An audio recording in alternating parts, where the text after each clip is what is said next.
کہ تھوڑی دیر آپ سب کو پاگل بنا سکتے ہیں لیکن سارا وقت کوئی بھی سب کو پاگل نہیں بنا سکتا. تو میں مجبور ہوں گا، پھر میں بولوں گا، میں پھر سب کچھ قوم کے سامنے رکھ دوں گا کہ کیا ہوا. آج 5 جولائی ہے اور ہمیں پتہ ہے کہ اس دن پاکستان میں مارشل لاء لگا تھا جبکہ ذوالفقار بھٹو کی ڈیموکریٹک گورنمنٹ کو ہٹایا گیا تھا. تب بھی جب مارشل لاء لگا تھا تو ایک بہت بڑی وجہ اس کی کہ امریکہ خوش نہیں تھا ذوالفقار علی بھٹو سے، اور بلکہ ہنری کسنجر کی ایک کوٹ کی جاتی ہے کہ اس نے تھریٹن کیا تھا کہ we will make you horrible example. اور تب بھی ایک پاکستان کا پرائم منسٹر کئی اختلافات ہوں اس سے، لیکن وہ ایک پاکستان کو آزاد فورن پالیسی کی طرف لے کے جا رہے تھے. مطلب یہ آزاد فورن پالیسی کا مطلب یہ کہ وہ فورن پالیسی جو اپنی عوام کی بہتری کے لیے ہو، یعنی کسی اور ملک سے کو خوش کرنے کے لیے نہ ہو، اپنی عوام کے کیا فائدے ہیں اس کے لیے فورن پالیسی بنے. تو تب بھی ایک بہت بڑا نقصان ہوا پاکستان، کیونکہ جو جمہوری پروسیس تھا وہ جو چل رہا تھا وہ رک گیا. مارشل لاء آیا اور اس کے بعد پھر سے شروع ہوا اور ہم نے دیکھا کہ وہ پھر رکا بعد میں جا کے. لیکن اب جو ہوا اس میں جو ایک ہی چیز جو تب 77 میں اور اب جو چیز کامن تھی وہ یہ کہ امریکہ خوش نہیں تھا کہ پاکستان ایک آزاد فورن پالیسی بنا لے. وہ چاہتے تھے کہ وہی فورن پالیسی ہو کہ حکم ملے، ایک ٹیلی فون کال آئے اور پاکستان ان کی جنگ میں شامل ہو جائے اور 80,000 پاکستانی جانیں ان کے لیے قربان کر دے، اپنے ملک کا بھی نقصان کرے اور آخر میں پھر بجائے ہمارا شکریہ ادا کرنے کے لیے ہمیں یہ کہا جائے کہ جی آپ نے ہماری مدد نہیں کی افغانستان جنگ میں اور ہمیں ہی ذمہ دار ٹھہرایا. تو جو اس کا نقصان ہوا، جو ہمارے ملک میں رجیم چینج ہوا، جو انہوں نے یہاں کے میر جعفر اور میر صادق کے ساتھ مل کے جو کہ جیسے ہی انہوں نے جو لوگ ہمارے اوپر مسلط کیے، وہ پاکستان کے ہم سب جانتے ہیں 30 سال سے یہ وہ لوگ ہیں جن کی انٹرنیشنل فیم ہے چوری کی. صرف پاکستان میں نہیں، دنیا کے اخباروں میں ایک کو 10% کہتے تھے آصف زرداری کو. نواز شریف کے اوپر BBC کی فلم بنی ہوئی ہے کہ کیسے انہوں نے وہاں ایک قاضی فیملی کو پیسے بھجوائے. اسحاق ڈار نے اپنے ایفیڈیوٹ میں بھی لکھا ہے کہ پیسے یہاں سے چوری کر کے وہاں بھجوائے اور وہاں سے ریمیٹنس دکھا کے پاکستان لے کے آئے. جو بار بار دہرایا گیا فیک اکاؤنٹس، یہی سسٹم تھا، یہاں سے ہنڈی حوالے سے پیسے باہر بھجواؤ چوری کر کے اور ادھر سے پھر ریمیٹنسز دکھا کے پاکستان پیسہ لے کے آؤ. تو اس کے اوپر بھی فلم بنی ہوئی ہے نواز شریف کے اوپر. تو یہ وہ لوگ جو پہلے انہوں نے چوری کی، NRO 1 مل گیا، مشرف نے معاف کیا، پھر سے یہ 10 سال آئے، پھر انہوں نے چوری کی. تو وہ جو ان کا مقصد جو ان کو اوپر مسلط کیا تھا، ان کا صرف ہم سب جانتے ہیں کہ مقصد تھا NRO 2 لینا. اور انہوں نے NRO 2 کی صرف ان کی جو کوشش 3.5 سال میرے دور میں ہمیں صرف گرانے کی ایک ہی کوشش تھی کہ کسی طرح وہ دوسری دفعہ جو انہوں نے چوری کی تھی وہ بچ جائے. اب آج کا میں جو اصل وجہ سے میں نے آج یہ آپ کے سامنے قوم کے سامنے ہوں وہ یہ کہ دیکھیں، ایک پہلے سازش ہوئی، پھر ایک کرپٹ سیٹ اپ کو اوپر لے کے آئے اور پھر انہوں نے اپنا NRO 2 لیا اور اس کے بعد جو قوم کو یہ کہہ کے آئے تھے کہ ہم مہنگائی کم کریں گے، مہنگائی کے سارے ریکارڈ توڑ دیے.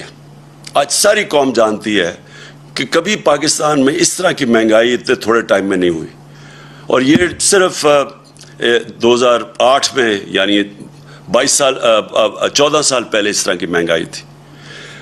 مہنگائی صرف آسمانوں پہ نہیں گئی، جو ہماری معیشت تھی، جو کہ صاف جو economic survey of Pakistan government کی جو سروے ہے اس میں جو بتایا تھا کہ ساری چیزیں یعنی انڈیکیٹرز جو تھے معیشت کے وہ سارے صحیح راستے پہ جا رہے تھے. چاہے ایکسپورٹس ریکارڈ تھی، ٹیکس کلیکشن ریکارڈ تھا، اس کے بعد جو ہماری زراعت تھی ان کی بڑی زبردست 4 فصلوں کی ریکارڈ پروڈکشن 2 سال لگاتار رہی. تو ہر چیز جب پازیٹو پہ جا رہی تھی، جب ہماری آئی ٹی جو فیوچر ہے پاکستان کا، اس کی جب ہم نے جو ان کو انسینٹیوز دیے، وہ بھی 75% 2 سالوں میں ایکسپورٹس بڑھی تھی. تو جب ایک ملک صحیح راستے پہ جا رہا تھا، انڈسٹری بھی گرو کر رہی تھی، روزگار میں یہ سب سے بر صغیر میں ورلڈ بینک کی سروے سب سے زیادہ روزگار پاکستان دے رہا تھا، اس وقت کے اوپر یہ سازش کی گئی. اور پھر جب لوگ پہلے ہی تنگ تھے، پہلے قوم کی خودداری جاگ گئی. قوم نے جب دیکھا تو یہ کوئی بھی نہیں سمجھ رہا تھا کہ اس طرح پبلک سڑکوں کے اوپر نکلے گی. میں سچ بتاؤں، میں بھی نہیں سمجھ رہا تھا اس تعداد میں پبلک نکلے گی. عموماً تو لوگ جب حکومت جاتے ہیں خوشیاں مٹھائیاں بانٹتے ہیں، تو پبلک سڑکوں کے اوپر آ گئی. یہ کوئی بھی جو سازش کرنے والے تھے ان کے ذہن میں بھی نہیں تھا کہ اس طرح پبلک سڑکوں پہ نکلے گی. انہوں نے سمجھا تھوڑی دیر کے بعد یہ پبلک تھک جائے گی، گرمی بہت ہے. اس کے باوجود پبلک مسلسل سڑکوں پہ نکلتی رہی، اور جب بھی ہم نے ان کو دعوت دی، پرامن احتجاج کی. ابھی ہفتے کو قوم نے دیکھا کہ کس طرح پبلک آئی پنڈی اور اسلام آباد کی پریڈ گراؤنڈ میں، اور سارے پاکستان میں لوگ نکلے. اب جو ہو رہا ہے پاکستان سے، میں اس کی طرف اب آنا چاہتا ہوں کہ بجائے یہ جو جنہوں نے بھی سازش میں ملوث تھے ان کو یہ سوچنا چاہیے کہ جب عوام ایک طرف کھڑی ہو گئی، ان کو قبول ہی نہیں کر رہی، ان چوروں کو نہیں عوام قبول کر رہی، ان کو چور بھی کہتی ہے، غدار بھی کہتے ہیں. اور ان غدار ایسے کہ ان کا انٹرسٹ ہی پاکستان میں نہیں ہے، ان کے پیسے باہر پڑے ہوئے ہیں، ان کا اصل انٹرسٹ ان کے پیسے ہیں، ان کا نظریہ پیسے ہے. دیکھیں، جب نظریہ پیسہ ہو تو نظریہ پیسے کے لیے یہ ہر چیز قربان کرنے کے لیے تیار ہے. یہ ان کو موقع ملے یہ اسرائیل کو بھی ریکگنائز کریں گے، ان کو موقع ملے یہ کشمیریوں کی قربانیوں کی قبریں کھود کے، یعنی ان کو قربانیوں کو نظر انداز کر کے ہندوستان سے بھی ٹھیک اپنی دوستی کر لیں گے، کیونکہ ان کے پیسے کو جدھر فائدہ ہو. یہ پاکستان میں بیسز بھی دے دیں گے امریکنوں کو، یہ پھر کسی امریکی جنگ میں بھی شامل ہو جائیں گے. یہ روس کا تیل بھی نہیں لیں گے اس لیے کہ کیونکہ امریکہ نہ ناراض ہو جائے، کیونکہ ان کا پیسہ، ان کو خوف یہ ہے کہ باہر جن بینکوں میں اور جن ملکوں میں پیسہ پڑا ہے، اگر وہ ناراض ہو جائے تو ان کا پیسہ خطرے میں چلا جاتا ہے. تو ان کا انٹرسٹ وہ نہیں ہے جو کہ پاکستان کا انٹرسٹ ہے. ان کا نظریہ پاکستان سے کوئی تعلق نہیں ہے، کیونکہ ان کا نظریہ پیسہ ہے. اب قوم ان کو مان نہیں رہی، تو اب ہو کیا رہا ہے پاکستان میں؟ کبھی میں نے پاکستان میں اس طرح کی فیشزم نہیں دیکھی جس طرح کا اس وقت خوف پھیلایا جا رہا ہے. میں نے ایسی کبھی حالات نہیں دیکھے. میں نے سوچا شاید تھوڑی دیر انہوں نے چلیں، شروع میں تھوڑا سا انہوں نے ٹی وی کے اور میڈیا کے اوپر زور لگایا، بلیک آؤٹ کر دیا ہمارا. وہ ان کی بدقسمتی کہ سوشل میڈیا اللہ کے فضل سے ایک نئی چیز ہے. پرانے زمانے میں تو میڈیا کو بلیک آؤٹ کر دو تو ختم ہو جاتا سناٹا، لیکن سوشل میڈیا اور پھر کئی، میں سلام کرتا ہوں ان چینلز کو جو کھڑی ہو گئی اور انہوں نے دکھانا شروع کیا جس طرح پبلک نکلی. تو اب انہوں نے جو خوف اور ہراساں پھیلایا ہوا ہے، اور میں سب سے پہلے شروع کرتا ہوں صحافیوں پہ. دیکھیں، مارشل لاء کے دنوں میں ہمیں پتہ ہے پرانے زمانے میں تو صرف ایک ٹی وی چینل ہوتی تھی، پاکستان پی ٹی وی. تو اس وقت بڑا آسان ہوتا تھا انفارمیشن کو روکنے کے لیے. دنیا بدل چکی ہے، یہ چاہیں بھی تو آپ اس کو روک نہیں سکتے انفارمیشن کو. یہ سوشل میڈیا کا زمانہ ہے، آپ خبر نہیں روک سکتے. اگر آپ صحافیوں کو ڈرا کے، دھمکا کے، ایف آئی آرز کر کے یا لفافے دے کے اگر آپ ان کا منہ بند بھی کر لیں گے، سوشل میڈیا کا منہ کیسے بند کریں گے؟ ہر جس کے پاس موبائل فون ہے اس کی آواز ہے. وہ گھر میں بیٹھے ہوئے خواتین، بچوں کے پاس آج آواز ہے. یہ ایک ایسا کبھی ماضی میں نہیں ہوا. اس لیے جو یہ کوششیں کی جا رہی ہیں، یہ ایک ملک کو انارکی کی طرف لے کے جا رہی ہیں. اور یہ جس طرح کے صحافیوں سے کیا گیا، میں کیونکہ ایاز امیر کو میں تو 30 سال سے جانتا ہوں. ایاز امیر ایک ایسی آواز تھی کہ سارا جو بھی دانشور طبقہ پاکستان کا جو میڈیا میں ہے وہ سارے ایک چیز جانتے ہیں ایاز امیر کی. ایاز امیر کنٹرول نہیں ہو سکتا، وہ اپنی ضمیر کی آواز سنتا ہے، اس کو لفافہ نہیں دے سکتے آپ. وہ ایک ناڈر پڑھا لکھا انسان ہے. میری اس نے بہت تنقید کی ہوئی ہے ماضی میں، کیونکہ زیادہ تر تو مذاق اڑاتے تھے میری پالیٹکس کا، لیکن میں اس کی رسپیکٹ کرتا ہوں. اور جو اسے کیا گیا ایاز امیر سے اس کی اس عمر میں جس طرح کیا گیا، یہ ہم ساری قوم کے لیے یہ ہے شرمناک واقعہ. اور یہ ایک پیغام دیا گیا ہے، یہ باقی صحافیوں کو پیغام دیا گیا ہے. اور پھر جو عمران ریاض خان، دیکھیں جو بھی آپ عمران ریاض خان کے متعلق کہیں، قوم اس کو محب وطن پاکستانی سمجھتی ہے، اس کو غدار نہیں سمجھتی. اس کی یوٹیوب پہ جو فالوئنگ ہے وہ ایسے نہیں ہے، لوگ بیوقوف نہیں ہیں. آج جو چینل آج جو صحیح انفارمیشن نہیں دے رہی، جو خوف میں یا پیسے لے کے وہ جب یہ ان چوروں کا ساتھ دے رہی ہے جو اوپر ہمارے مسلط ہیں، اس کی ریٹنگ آج دیکھیں کدھر چلی گئی ہے. جو چینلز حق اور سچ کے ساتھ کھڑی ہے اس کی ریٹنگ اسمان پہ چلی گئی، کیونکہ لوگ بیوقوف نہیں ہیں. ایک بڑے دانشور نے ایک دفعہ کہا تھا کہ تھوڑی دیر آپ سب کو پاگل بنا سکتے ہیں، لیکن سارا وقت کوئی بھی سب کو پاگل نہیں بنا سکتا. تو اگر کسی کا خیال ہے کہ چینل کو پیسے دے کے لفافوں کے ذریعے ڈرا دھمکا کے آپ انفارمیشن کو کنٹرول کر لیں گے اور لوگوں کو دھوکہ دے دیں گے، وہ وقت گزر گیا ہے. اور میں یہ نام لینا چاہتا ہوں یہ صحافیوں کے، کیونکہ مجھے بار بار جو چیزیں سامنے ہماری آئی ہیں. اب ارشد شریف، اس کے اوپر ایف آئی آر کٹوا دی ہے. ارشد شریف جس طرح اس کی فیملی بیک گراؤنڈ ہے، فوجی بیک گراؤنڈ سے، وہ سارے جانتے ہیں ارشد شریف، اس کا بھی کوئی قیمت نہیں ہے ضمیر کی. اس کو جس طرح ہراساں کیا جا رہا ہے کہ اس کا کسی طرح منہ بند ہو جائے. صابر شاکر وہ ملک چھوڑ کے چلا گیا. تو صابر شاکر کو کوئی آج سے تو نہیں وہ صحافت کر رہا ہے، 20 سال سے کر رہا ہے، ہم سب جانتے ہیں اس کو. وہ ملک چھوڑ کے چلا گیا. اور میں سبی ابراہیم اس کے پیچھے پڑے ہوئے ہیں. جمیل فاروقی نوجوان ہے، اس کے پیچھے پڑے ہوئے ہیں. ایک کوئی بات کر دے، کال آ جاتی ہے ان نون نمبر سے کہ یہ نہیں کرو گے تو ہم یہ کر دیں گے، نہیں تو ایف آئی آر آ جائے گی. عدنان عادل وہ، اور میں عارف حمید بھٹی، میری بڑی تنقید کرتے عارف حمید، لیکن عارف حمید اس کو دھمکیاں دی جا رہی ہیں کہ تمہیں ہم یہ کر دیں گے. اور ڈاکٹر محیط پیر زادہ یعنی وہ کوئی غدار ہے، اس کے اوپر اس کو خوف ڈرایا جا رہا ہے. اور میں سیاست پی کے کا خاص طور پہ کہنا چاہتا ہوں، ایک عدیل نوجوان ہے، وہ کینیڈا چلا گیا ہے کیونکہ اس کو اتنا انہوں نے خوف ڈرایا اور دھمکایا.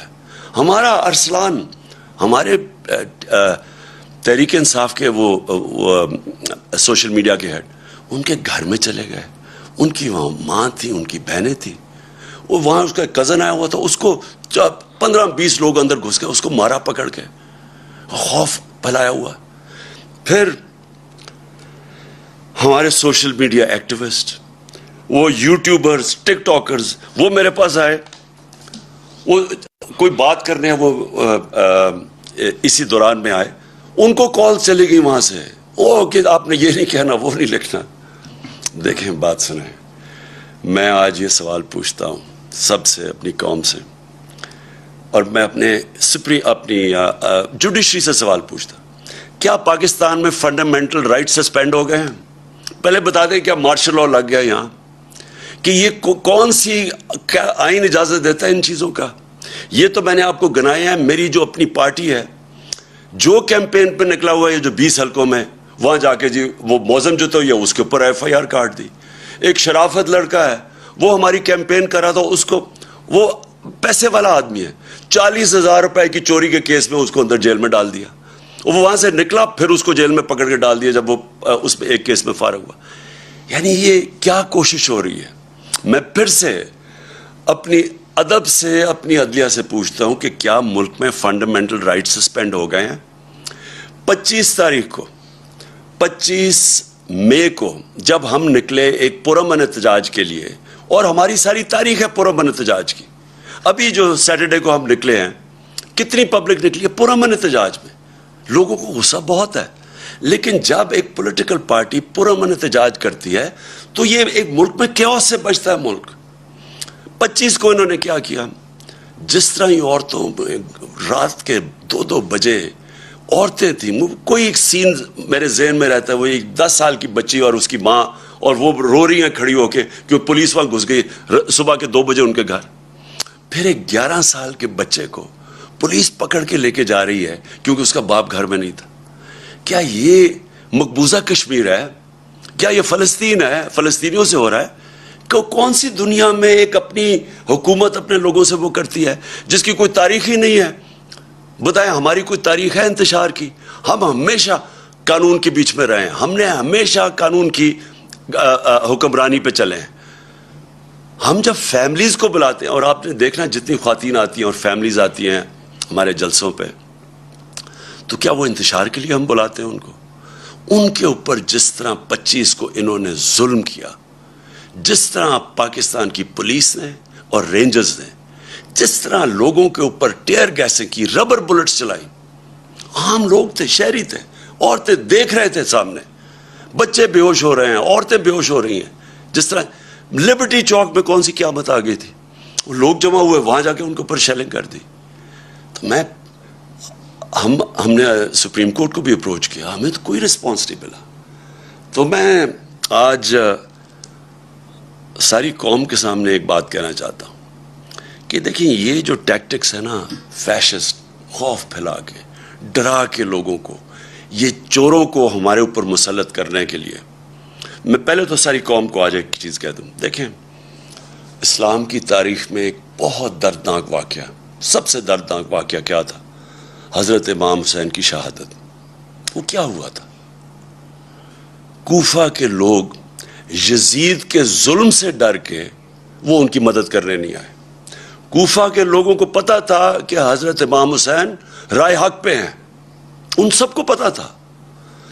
خوف کی وجہ سے انہوں نے اتنا بڑا اسلام کی تاریخ میں سانیہ ہونے دیا, اور وہ ساری زندگی پچھتائے. تو میں آج ساری قوم کو کہنا چاہتا ہوں کہ ہر دور کے یزید آتے ہیں, اور یزید لوگوں کو غلام ہی بناتے ہیں خوف کے ذریعے, جو یہ کوششیں ہو رہی ہیں. FIRs, میرے اوپر 15 FIRs کٹی ہوئی ہیں, ہماری ساری سینئر لیڈرشپ, دہشت گردی کے کیس ہمارے اوپر کیے ہوئے ہیں, اور یہ صرف ایک وجہ سے کہ ہم کہیں ڈر کے تو چپ کر کے بیٹھ جائیں گے. دیکھیں میں آج اپنی قوم کے سامنے یہ کہنا چاہتا ہوں کہ دیکھیں میں چپ ہوں جب سے یہ ہوا سب کچھ, مجھے تو سب پتہ ہے کہ کس نے کیا کیا. میں صرف اور صرف اپنی قوم کے لیے کہ میں چاہتا ہوں میرے ملک کو نقصان نہ پہنچے, میں چپ کر کے بیٹھا ہوں, میں کوئی بات نہیں کرتا, کیونکہ مجھے پتہ ہے کس طرح یہ ساری سازش ہوئی تھی اور کون کون ملوث ہے. میں نے ایک ٹیپ بھی, ایک ویڈیو بنائی ہوئی ہے, محفوظ جگہ پہ رکھی ہے, کہ اگر مجھے کچھ ہوتا ہے تو وہ بھی پبلک کو پتہ چلے گا کہ کون کون کیریکٹرز نے کیا کیا کیا ہے. یہ جو ملک کو, اس ملک سے جو اتنی بڑی غداری کی ہے وہ کس کس نے کی ہے. لیکن اگر اسی طرح ہمیں دیوار کے ساتھ لگا دیا گیا اور اسی طرح یہ ہراساں کیا گیا, تو میں مجبور ہوں گا, پھر میں بولوں گا, میں پھر سب کچھ قوم کے سامنے رکھ دوں گا کہ کیا ہوا. یہ جو لاہور کا, یہ جو اس وقت پنجاب کا الیکشن ہو رہا ہے, جو حرکتیں کی جا رہی ہیں وہاں, پہلے تو مجھے یہ بتائیں کہ اس کا یہ حمزہ شریف, یہ 2.25 مہینے سے اس کا فیصلہ کیوں نہیں جلدی ہوا؟ ہمارے فیصلے تو رات کو عدالتیں کھل جاتی ہیں, 24 گھنٹے میں 2 دنوں میں فیصلے ہو جاتے ہیں.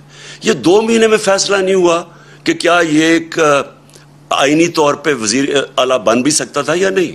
وہ اور بات ہے کہ ان دونوں کو انڈر ٹرائل تھے, کبھی ان کو اجازت ہی نہیں دینی چاہیے تھی, ان کو تو پیپر ریجیکٹ ہو جانا چاہیے تھے. ان کے تو FIR میں 16 ارب روپے کے کیسز تھے, پہلے تو ان کو اجازت دے دی. اس کے بعد جا کے جب ڈسکوالیفائی کر دیا سپریم کورٹ نے, تو اس کے بعد کیسے یہ رہ گیا اتنی دیر وزیر اعلیٰ؟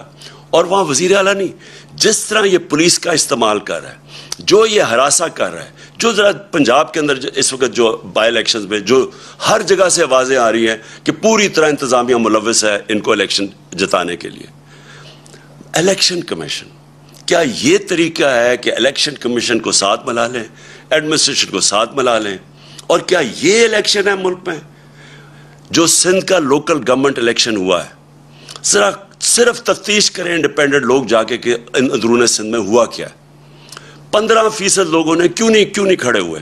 15% لوگ کھڑے ہی نہیں ہوئے, آن اپوز جیت گئے.